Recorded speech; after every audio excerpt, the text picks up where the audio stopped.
আমি আজ আপনাদের পাঠ করে শোনাব আমাদের সকলের মা, তিনি জগৎ জননী শ্রী শ্রী মা সারদা দেবী। তার কথা আজ আমি আপনাদের শোনাব। আশা করি আপনাদের সকলেরই ভীষণ ভালো লাগবে।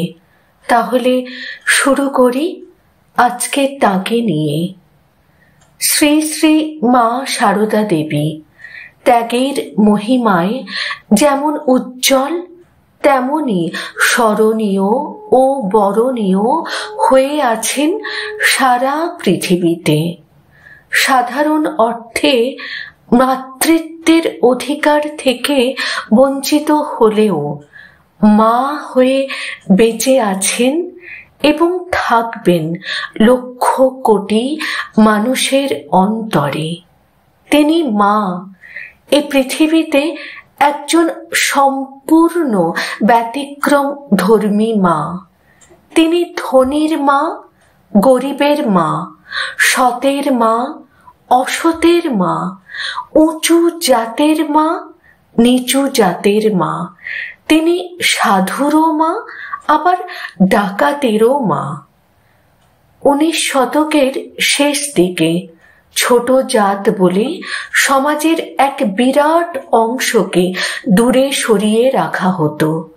ঠিক এই সময় নিরক্ষর ব্রাহ্মণ কন্যা সেই সমাজের একজন হয়েও নিজেকে অনেক উপরে তুলে নিয়ে ছোট জাত, বড় জাত, মজুর, মালি, ডাকাত, পতিত, চণ্ডাল, মাতাল সকলকে বুকে টেনে নিয়ে ঘোষণা করেছিলেন, আমি সতেরো মা, অসতেরো মা, সকলের মা। তিনি বললেন, ছেলে যদি ধুলো কাদা মেখে আসে তাকে ধুয়ে মুছে কোলে তুলে নেওয়াই তো মায়ের কাজ। ধর্ম সংস্কারক হিসেবেও সারদা দেবী সমকালীন রক্ষণশীলতার বিরুদ্ধে আঘাত হেনেছেন। নিজের জীবনযাত্রার মধ্য দিয়ে তিনি আচার অনুষ্ঠানের অপ্রয়োজনীয়তা প্রতিপন্ন করেছেন। ব্রাহ্মণের বিধবা হয়েও তিনি নিয়মিত সেদ্ধ চালের ভাত খেতেন এবং ভক্তকে প্রসাদ দেওয়ার জন্য একাধিকবার ভাত খেতেও তার কোনো দ্বিধা ছিল না। এই বিষয়ে প্রশ্ন করলে মা বলেন, ছেলেদের কল্যাণের জন্য আমি সব করতে পারি, ওতে কোনো দোষ হয় না। ছেলেদের ইচ্ছা পূরণ করতে মা নির্দ্বিধায় রাত্রে চালের পিঠে খান এবং জয়রামবাটির মতো গ্রামে স্বহস্তে মাংস রান্না করে ভক্তদের মুখে তুলে দেন। কি সামাজিক ব্যবহারে, কি কর্মাচরণে সারদা দেবী প্রচলিত রীতির বাধা ভেঙে নতুনের দিকে এগিয়ে গেছেন। এমন সব কথা বলেছেন, এমন সব কাজ করেছেন যা 21 শতাব্দীতেও আমরা করে উঠতে পারছি না, এবং এই কাজ তিনি করেছেন মাতৃস্নেহের জোরে।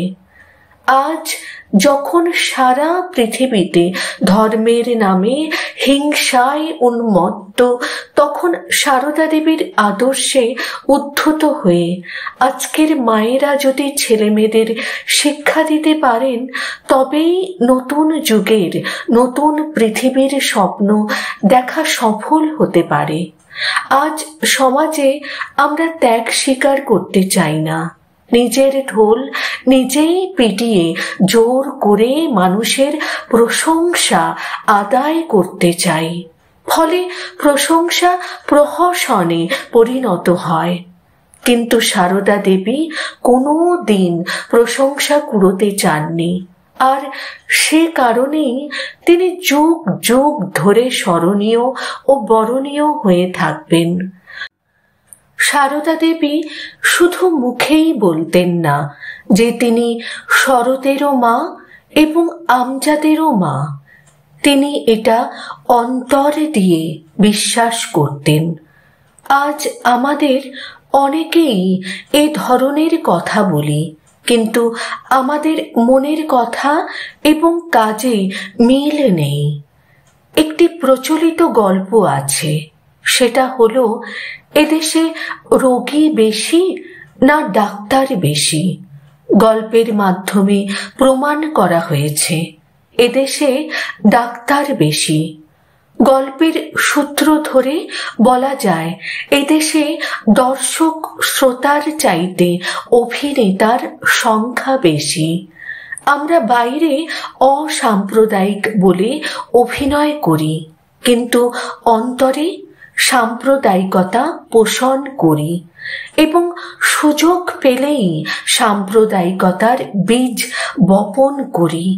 ফলে অসাম্প্রদায়িক সমাজ প্রতিষ্ঠার উদ্যোগ বারবার ব্যাহত হচ্ছে।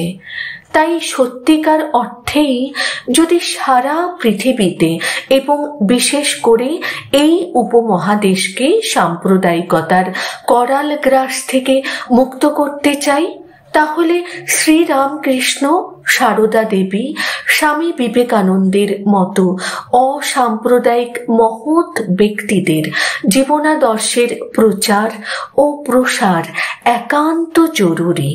সাবর্ণ। জয় মা। তথ্যসূত্র জগৎ জননী শ্রী শ্রী মা সারদা।